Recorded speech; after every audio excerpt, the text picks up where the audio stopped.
Shalom ladies and welcome back. We are in Proverbs 31 and we're going to be doing verse 27 today. This verse is actually very applicable for today's life because of how many people are meddling into other people's lives because of social media. And it's interesting how the scriptures actually had the same issue years ago despite not having multimedia. I think with multimedia, it's just become more vicious. We've got too many Karens out there and with opinions, and it's easy to have an opinion and send nasty messages or comments on people's profiles and TikTok videos or Facebook pages than to actually say that to a person face to face. And remember what we spoke about last week. It's about having that chesed, that kindness.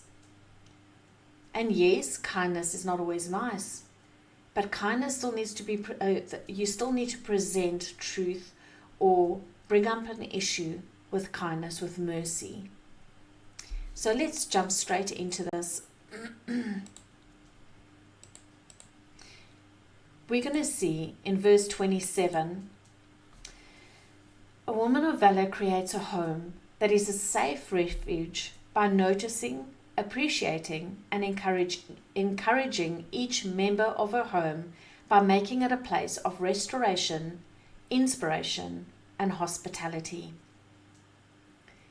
Now, I don't know if you see this mama's a little bit stressed with all the kiddies around helping to make matzah, and you always have that one child which will make the biggest mess or throw the tantrum. And when everything is done, you go, why did I allow this? I was one of those mums who was so scared or more worried about the mess that the child's going to leave than letting the child be and enjoy and learn through the process of helping. Proverbs 31:27 says, "She watches over the ways of her household and does not eat the bread of idleness." So let's start with the first part. It says watches over the ways of her household. What does that watches mean? This means to keep the watch or to be a watchman, to wait, to observe. Now, we see that Father wants us all to be watchmen. To be a priest and king means that you're going to be on watch. You're going to watch for the enemy coming in. You're going to watch for any attacks that's on its way. You're going to be watching for those little foxes that are sneaking in and starting to eat at the root of the relationships. And being a mama, it is important to watch who your children spend time with, how much time they're spending on multimedia, how much time they're spending on TV, how are they interacting with their siblings. That is things we need to watch for. What clothes are they wearing? You know, it is so easy in today's life to just put the kids in front of the TV or let them be busy in their room on the computer. But mum, it is your responsibility to watch them because there are a lot of predators out there. The enemy is out there to destroy our children. The enemy is out there to take the innocence of our children away. So you need to be a watchman. Proverbs 14 verse 1 says, "Every wise woman has built her house, but the foolish breaks it down with her hands." Are you a wise mum? Or are you a foolish mum? That you're so busy with your own influencing that you want to do on multimedia, that you're not taking the time to be a interactive and present mum.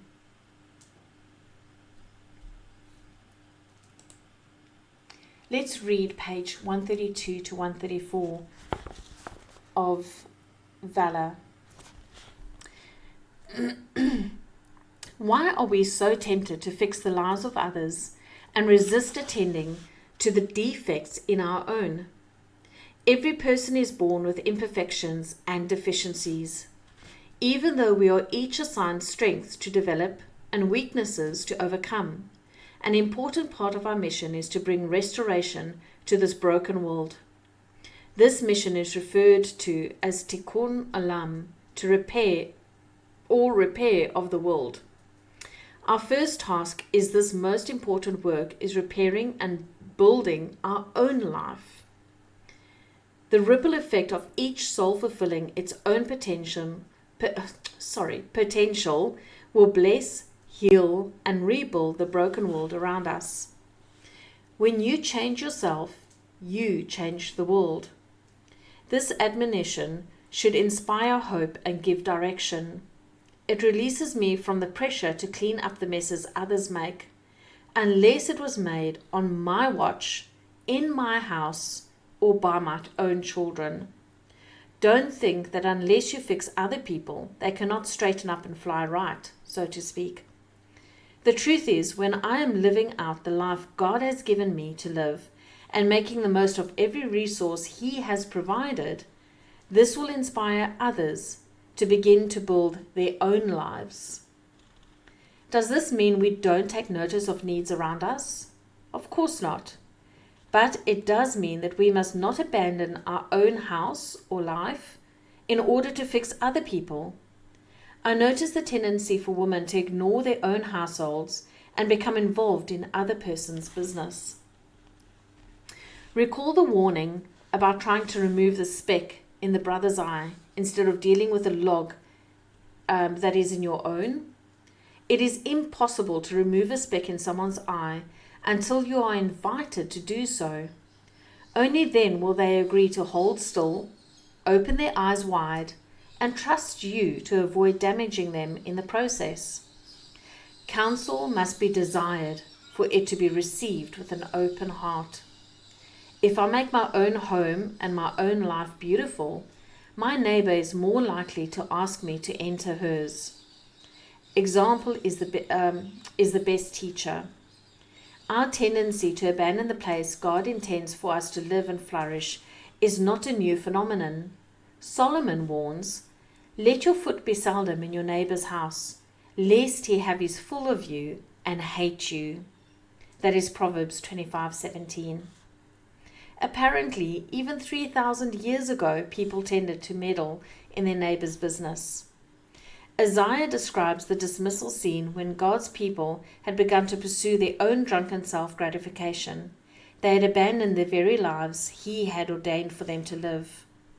Isaiah 5:9 says, "In my ears, Jehovah of hosts has sworn, surely many houses have become desolate, even great and fine ones, without occupants."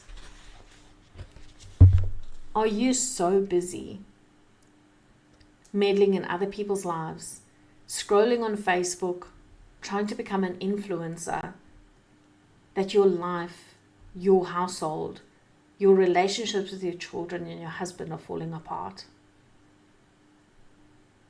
This is only something that you can honestly answer before Abba Father.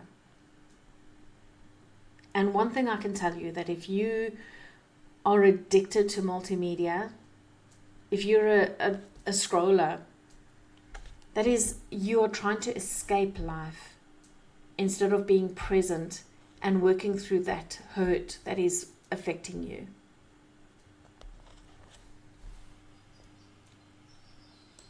Let's look at Proverbs 31:27, the last part. It says, "And she does not eat the bread of idleness."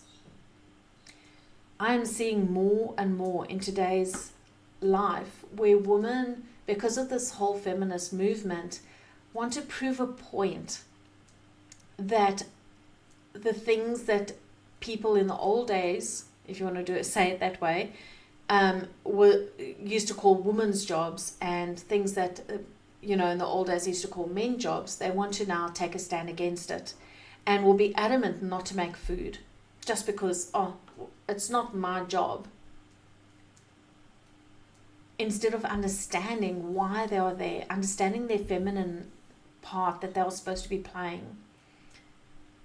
Let's have a look at what that word idleness means. It's atzluth, which is idleness or idleness. And the root word of this is atzal, which means to be slack or slothful. So to be idle, sluggish, or lazy. And I'm seeing a lot of women, especially with the new generation, 20-year-olds and up, are really falling into this category of being idle and lazy. They won't learn how to sew, how to knit, how to cook. Because cooking for your family is supposed to be a blessing. It's supposed to be you feeding your family.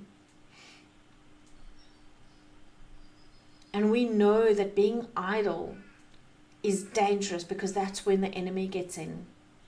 When boredom gets in. And yes, it's hard work to be a mum. If you're a good mum. Because you've got to be alert. You've got to be a watchman. You've got to keep them entertained. Or stimulated. And not just put them in front of a TV. And you've got to be kind, like we watched in last week's verse study, that we've got to teach them Torah. So it takes work. Let's see what Robin says here about idleness. Page 135. Is the woman of valor always busy? Does she never rest? And at what point do rest and relaxation become idleness? Though we are commanded to rest, we are warned about being lazy. The difference between rest and laziness is in the motive. One person may seek leisure and relaxation in order to indulge selfish comfort, whereas another will take the appropriate rest in order to exercise self-care to restore strength for the tasks ahead. One might seek exercise and diet in order to look toned and sexy and elicit attention, while another spends time at the gym so as to be healthy and strong. An idle person is a taker instead of a giver. Idleness absorbs resources instead of reflecting life and light. It wastes instead of investing, and it blames instead of taking responsibility.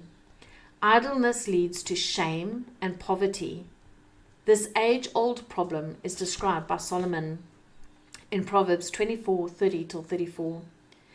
I passed by the field of the sluggard and by the vineyard of one lacking sense, and behold, it was completely overgrown with thistles.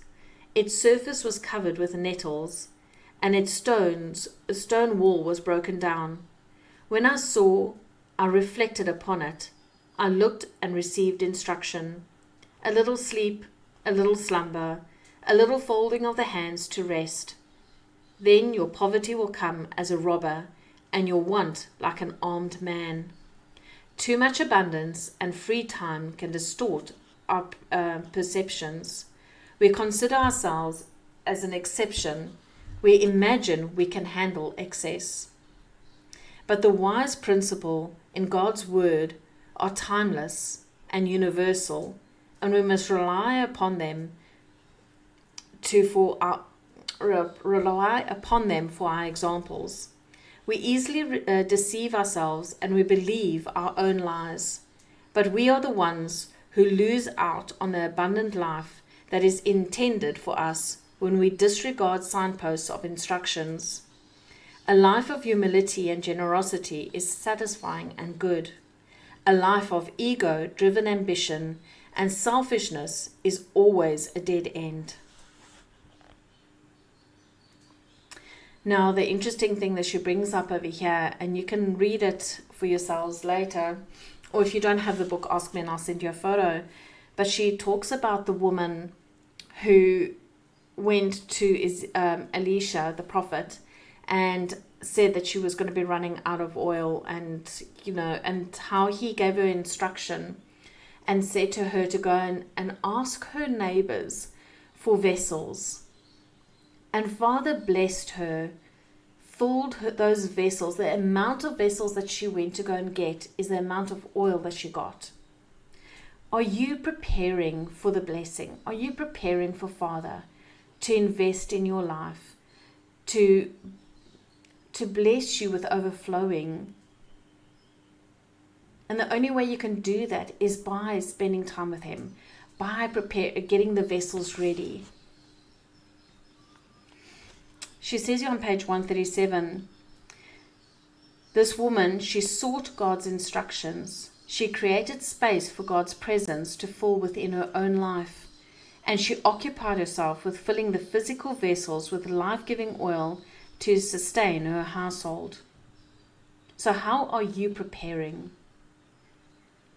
And being prepared means that Father's not going to just give to you, let it fall out of the sky. You've got to put work in as well. If we have a look at the Israelites, when they left Egypt, and went to the promised land, Father said, yeah, this is your inheritance. But they had to go in and they had to fight the giants. They had to work for that land. Our salvation takes work. Our healing takes work. Being a woman of valor takes work. It's not going to just happen overnight. There's no easy diet pill that's just going to make you skinny. You have to work at it. And that's the same with your relationship with the Abba Father. That's the same with your relationship with your husband and with your children. What you invest in your children now when they are young is what you're going to reap when they are older. So let's just summarize what we've learned. A woman of valor minds her own business and does not look at neighbors or friends' lives, but tends to her own home and life. She does not get caught up in people's lives on social media, but invests her energy, time, and attention in the few authentic friends Jehovah has given her. She recognizes her uniqueness and develops her gifts. She creates a home that is safe refuge by noticing, appreciating, and encouraging each member of her home by making it a place of restoration, inspiration, and hospitality. The woman of valor knows the difference between rest and idleness. I hope that has made sense to you. So here's a few questions for you to ponder on. Do you tend to meddle in other people's lives or get infatuated with people's lives on Facebook and social media? Remember, that's also a very important thing. I hear a lot of women who follow these famous people and will know what's going on in actors' lives and, what's going on in their relationships. And, I hear people get together and they'll talk about, what's going on in this person's life because they saw it on Facebook, their status has changed, and you need to mind your own business. Are you a diligent watchman of your home? Is your home a safe refuge for your husband and children? Do you notice, appreciate, and encourage each member of your family? Do you recognize your own uniqueness and develop the gifts God gave you? Remember, it takes time to develop your gifts. Father might reveal to you what your purpose is, but it's going to take a time to grow into that, to grow into the maturity of that. And you can only do that walking with Father, being led and guided by Him. I hope this has helped you, and I hope that you've got a few things that you'd want to focus on this coming week. If you've got any testimonies, if anything has stood out for you, then please share it with the ladies on the group or put a comment in the description below. Thank you so much, ladies, for joining. And remember to like this video and share it with other ladies that you think might benefit from this study. Blessings and shalom to you.